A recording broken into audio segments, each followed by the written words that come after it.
दायित्व दिया है। राष्ट्र रक्षा सम्मेलन के संदर्भ में बहुत संक्षिप्त से समय में कुछ बिंदुओं पर आपका ध्यान केंद्रित करवाना चाहूंगा। ये वो देश है जो सोने की चिड़िया के नाम से जाना जाता था। ये वो देश है जो विश्व गुरु के नाम से विख्यात था। ये वो देश है जहां गौतम और कणाद जैसे दार्शनिक तत्वों के ज्ञाता हुए। ये वो देश है जहां राम और कृष्ण जैसे महान पुरुष उत्पन्न हुए। ये वो देश है जहां भीष्म पितामह और हनुमान जैसे ब्रह्मचारी पैदा हुए। ये वो देश है जहां 88,000 ऊर्ध्वरेता ब्रह्मचारियों ने जन्म लिया। ये वो देश है जहां ब्रह्मा से लेकर के जैमिनी पर्यंत ऋषियों की सुंदर सी परंपरा रही। पर यह स्मरण रखना, जिस देश के बारे में कवि मैथिली शरण गुप्त ने लिखा था, भूलोक का गौरव प्रकृति का पुण्य लीला स्थल कहां, फैला मनोहर गिर हिमालय और गंगा जल जहां, संपूर्ण देशों से अधिक किस देश का उत्कर्ष है, उसका की जो ऋषि भूमि है वह कौन, भारत वर्ष है। ये इतना अद्भुत देश था। लेकिन आप कल्पना करके देखिए, हम उन्नति के शिखर पर पहुंच करके इतने पतन की ओर कैसे बढ़ गए। उसका कारण क्या रहा? जब ऋषि दयानंद से पूछा गया, महाराज भारत की परतंत्रता का, भारत के अंदर जो ये गिरावट की स्थिति पैदा हुई, भारत के दुर्भाग्य का और किसी भी देश के दुर्भाग्य का कारण क्या होता है? तो मेरा ऋषि लिखता है, भारत के दुर्भाग्य का एकमात्र कारण है, हमने वेद विद्या का पढ़ना पढ़ाना छोड़ दिया है। और भारत के सौभाग्य का या दुनिया के किसी भी देश के सौभाग्य का एकमात्र कारण हो सकता है कि हम उस वेद विद्या को पुनः जीवन के अंदर आत्मसात कर लें। मैं निवेदन करना चाहूंगा, भारतवर्ष के 132 करोड़ लोग जितनी जल्दी इस बात को समझ जाएंगे कि वेद के बिना इस देश की उन्नति नहीं हो सकती है, उतनी जल्दी इस देश का और संपूर्ण पृथ्वी का कल्याण हो सकता है। जब तक ये मानव वेदों की आज्ञा का पालन करता रहा, ये उन्नति के सोपान पर चढ़ता रहा। जब पूछा गया था वेद से कोई देश कैसे उन्नत होता है, बहन चर्चा कर रही थी, 3 देवियों की पूजा की बात वेद ने हम सबको सिखा दी थी। वेद ने कह दिया था, ईड़ा की पूजा कर लेना, सरस्वती की पूजा कर लेना, मही की पूजा कर लेना। पूछा था वेद से ईड़ा क्या होती है, का जो संस्कृति होती है। ये स्मरण रखना, किसी भी जाति को, किसी भी देश को, किसी भी संप्रदाय को अगर आपको नष्ट करना है तो गोली बंदूक तलवार की जरूरत नहीं है। आप उसकी संस्कृति समाप्त कर दीजिए, वो जाति अपने आप समाप्त हो जाएगी। अगर उसकी संस्कृति बची हुई है तो दुनिया में उसको कोई नष्ट नहीं कर सकता है।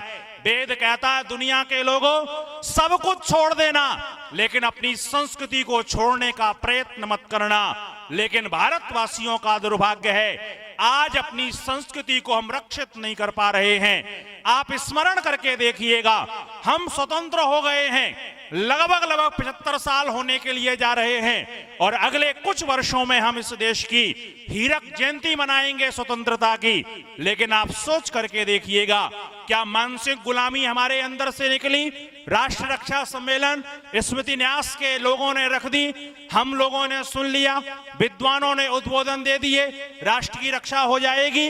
नहीं हो सकती है। बहुत अच्छी रोडें बन जाएं, बहुत अच्छे भवन खड़े हो जाएं, बहुत नहरें निकल जाएं, बिजली टाइम से मिलने लग जाए, रोडें सुंदर बन जाएं, वाहन अच्छे हो जाएं, होना चाहिए, अच्छी चीज है।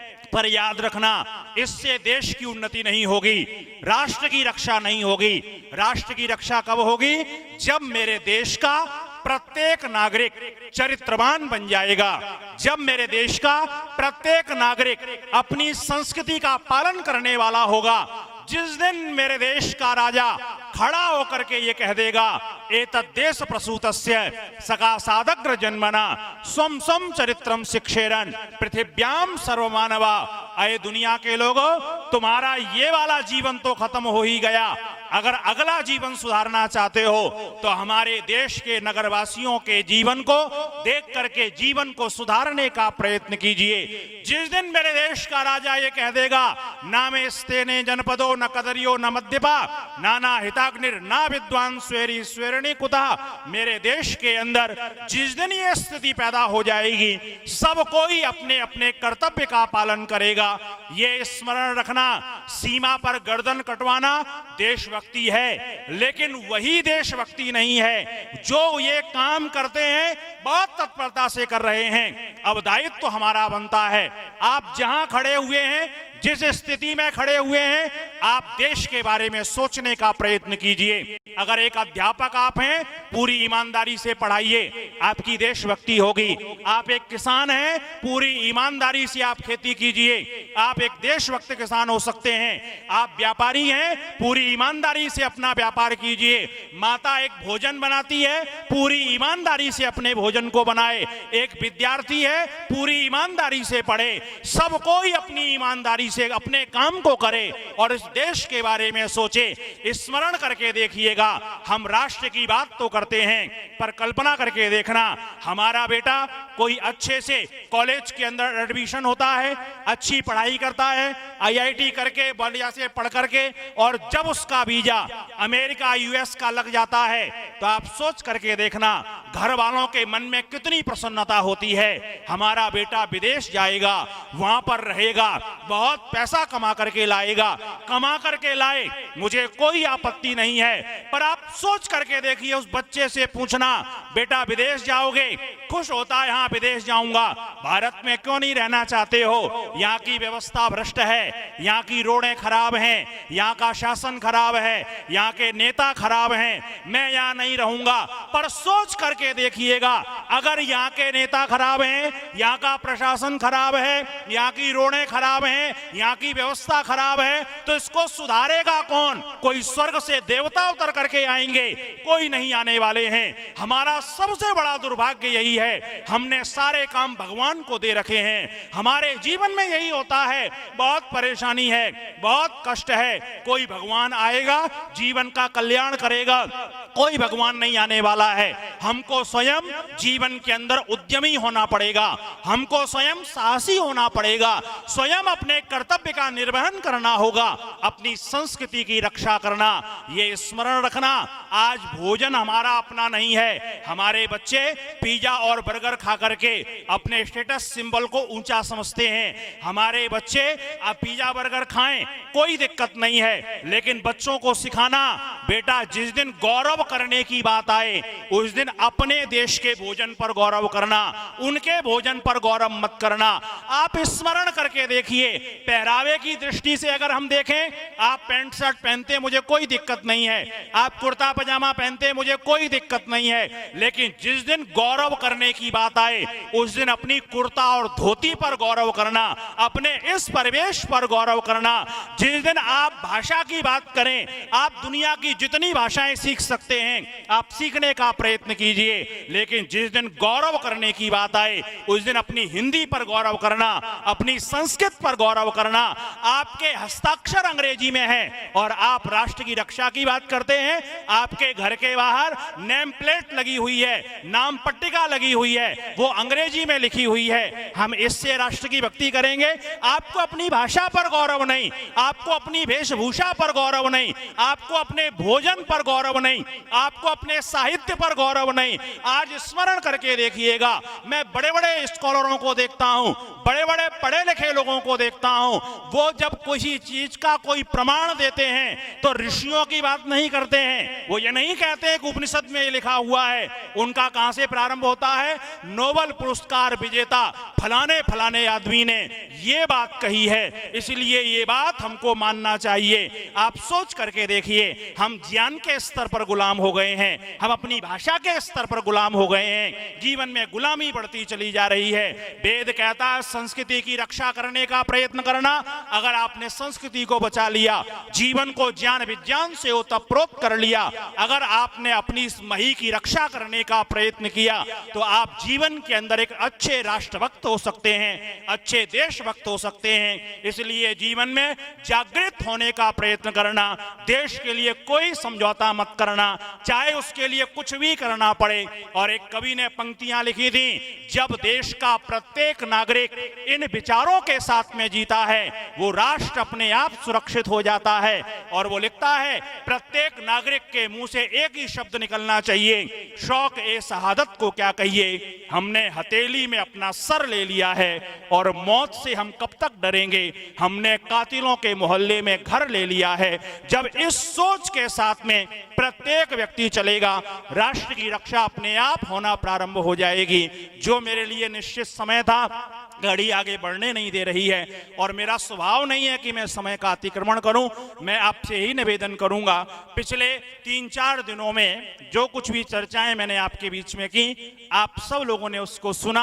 अगर कहीं कोई चीज अच्छी लगे तो उसको अपने हृदय में स्थान जरूर देना, और अगर कुछ खराब लगे तो मुझे मेरी वापस कर देना। मेरे वहां नर्मदा है, मैं उसमें जाकर के उसको समर्पित कर दूंगा।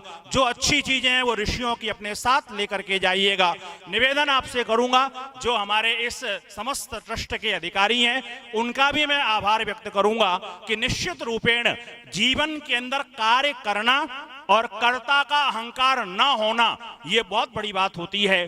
काम करने के बाद व्यक्ति के अंदर कर्ता का अहंकार आ ही जाता है, देने के बाद दाता का अहंकार आ ही जाता है। लेकिन यहाँ के अधिकारियों की ये विशेषता देखी कि वो ना माला के भूखे हैं, ना वो मंच के भूखे हैं, ना वो नाम के भूखे हैं। मैं निवेदन करूंगा आपसे कि वो इतने विशेष रूप से इस कार्य को कर रहे हैं। मैं ईश्वर से प्रार्थना करूंगा कि हमारे ये अधिकारी 100 से अधिक वर्षों तक ऋषि के कार्य को इसी रूप में करते रहें। और आप सबसे निवेदन करूंगा, हमारे जितने अधिकारी हैं, आदरणीय भाटी जी हैं, आदरणीय गहलोत जी हैं और उनके समस्त पदाधिकारी वृंद, उनके लिए एक बार जोरदार करतल ध्वनि से अभिनंदन कर दीजिए और भगवान से प्रार्थना कीजिए वो ऋषि के कार्य को इसी रूप में आगे बढ़ाते रहें और इसी प्रकार से ये कार्य अच्छे रूप से होता रहे।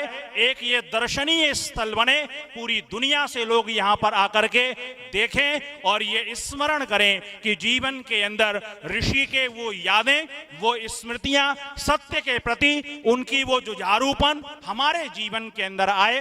मैं आप सबका आभार व्यक्त करने के साथ साथ एक निवेदन करूंगा। पिछले दिनों मैंने एक ये पुस्तक लिखी, स्वास्थ्य अमृत कीर्ति। इसके अंदर स्वास्थ्य के आप रोगी ना पड़ें इसके उपाय लिखे हुए हैं। और अगर आप रोगी पड़ गए हैं तो 82% रोगों का इलाज आप स्वयं कैसे कर सकते हैं, वो सारी विवेचना आयुर्वेद के आधार पर इसके अंदर है। मैं आप सबसे निवेदन करूंगा, बहुत थोड़ी सी प्रतियां हैं, अगर आप में से कोई लेना चाहे तो कार्यक्रम के बाद में आदरणीय कमल जी से प्राप्त कर लेगा। 50 रुपए की इसकी कीमत है। जो कोई लेना चाहेगा, बहुत छोटी सी थोड़ी सी प्रतियां हैं, आप इसको अपने घर के अंदर लेकर के जाएं। एक बार आप सबका पुनः बहुत आभार व्यक्त करता हूं और समस्त विद्वज्जनों के प्रति जो उनका स्नेह मुझे प्राप्त हुआ उसके प्रति कृतज्ञता व्यक्त करता हूं। आप सबका बहुत बहुत धन्यवाद, बहुत बहुत आभार।